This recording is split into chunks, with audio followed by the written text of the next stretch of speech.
Point doesn't change. It stays just forward of center in your stance for every club. What changes is where we place the ball in relation to it.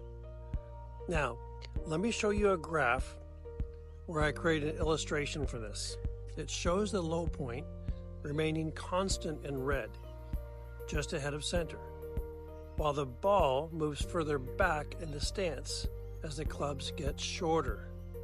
On the right is the actual distance the low point needs to be with each club for a pure strike.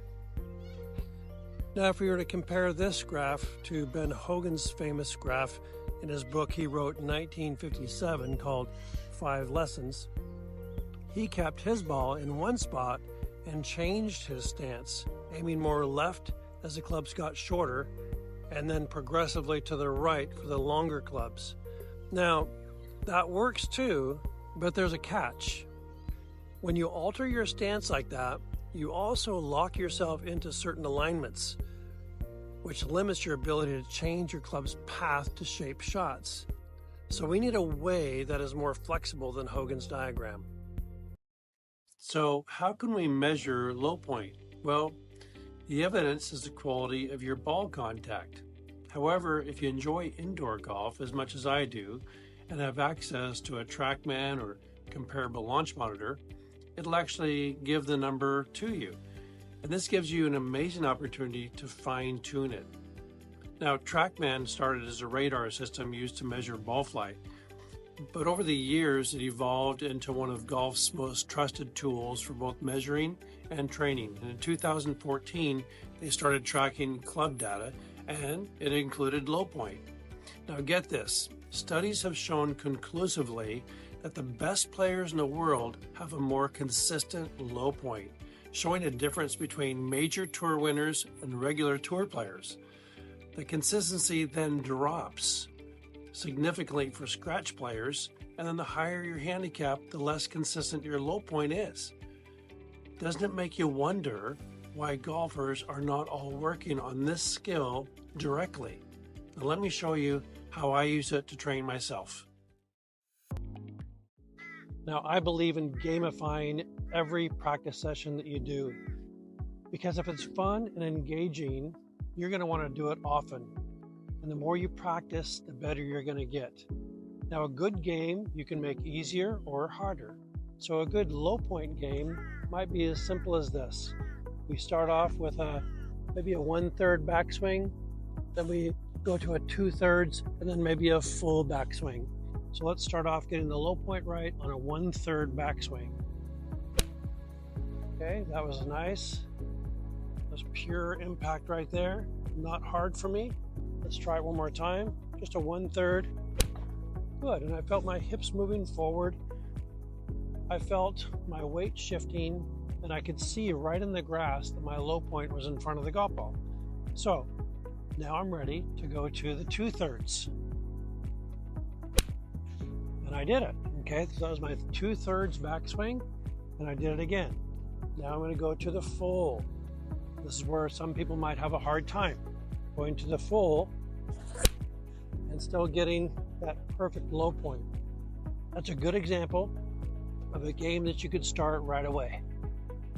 And you can get real creative with your games. Here's one that I used to use with my college students. We start off with a pitching wedge, then I go to a 8-iron, 6-iron, hybrid, and 3-wood. I'm going to hit one club or one shot. If I get my low point correct, then I go to the next club. I go shortest to longest. The idea is that I'm going to hit all my clubs one time, and I'm going to try to get to that 3-wood. So I start off with a pitching wedge. Low point was perfect on that. And then I go to my 8-iron. And we try it again. Oh, that was nice. Pure. Then I go to my 6. Now, any time that I miss, I have to start all over again. I'll have to go back to my pitching wedge. Here's my 6-iron. Oh, that was a little bit chunky. I actually hit the ground behind the golf ball. So that was a fail. And I go back to my pitching wedge. It's kind of like around the world. Got to start over. Games like this will, conversely, if my swing plane goes to the left and I swing this direction, the low point will go too far in front of the golf ball. So when you achieve a good low point, you also achieve a reasonable path that goes towards the target. Well, you might be expecting me to now give you a list of drills, some clever hacks, or maybe some training aids to help you control that low point. To be honest, you can find those all on other channels. Instead, I'm going to give you the truth. The fact is, you won't make a change until you change your focus. Remember, form follows function. So what is the function of a golf club? Most would say to hit the ball or to lift the ball off the ground. And the fact is, this is the result. The function of an iron is to hit the ground in the right place, and that's exactly where your attention should be. Low point drills won't help you understand the function, and that brings us to one of the most quoted lines in golf. The secret is in the dirt. Ben Hogan. And most people took Hogan's quote to mean you have to hit millions of balls like he did, grind it out, and figure the swing out for yourself. And yes, he probably did mean that. But I want to offer you a second meaning. The secret is in the dirt, literally. Where is the club entering the turf? Is there a divot at all? Is it behind the ball? Too much in front? What does your divot look like? Is it deep, shallow? What direction is your divot going?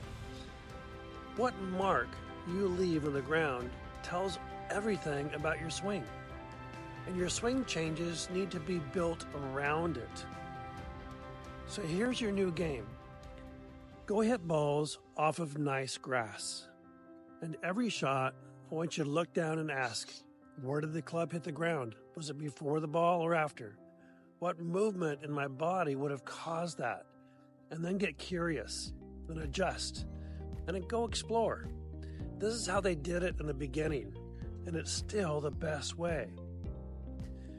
Because that moment when steel meets soil, that's the moment that defines your shots and your score. But before I let you go, I want to leave you with something. Not a drill. Think of it as playing the same game the pros play. Next time you practice on the good grass range, don't just hit balls. I want you to make art. Try carving a straight line of divots. Create a perfect square or a tight circle. Or better yet, carve your initials into the soil. And this isn't just for fun, it's a test of control, of awareness, and of skill. And if you ever walk onto a range and see clean, crisp pattern in the grass, or maybe go view the driving range after a professional event, you will know exactly what I'm talking about. Because great ball strikers leave evidence that they were there. Now, if you compare that to what most golfers practice on, like hard mats, crusty, unforgiving surfaces, no feedback, no divot, and no truth, it's no wonder so many can't control their low point. So if you're serious about ball striking, get on good grass. Watch that club hit the earth, shape it, study it, and learn from it. Because Ben Hogan was right. The secret really is in the dirt. So I hope you gained some valuable truths in this video. Now, let's move on to controlling the next impact factor that will improve your game the most.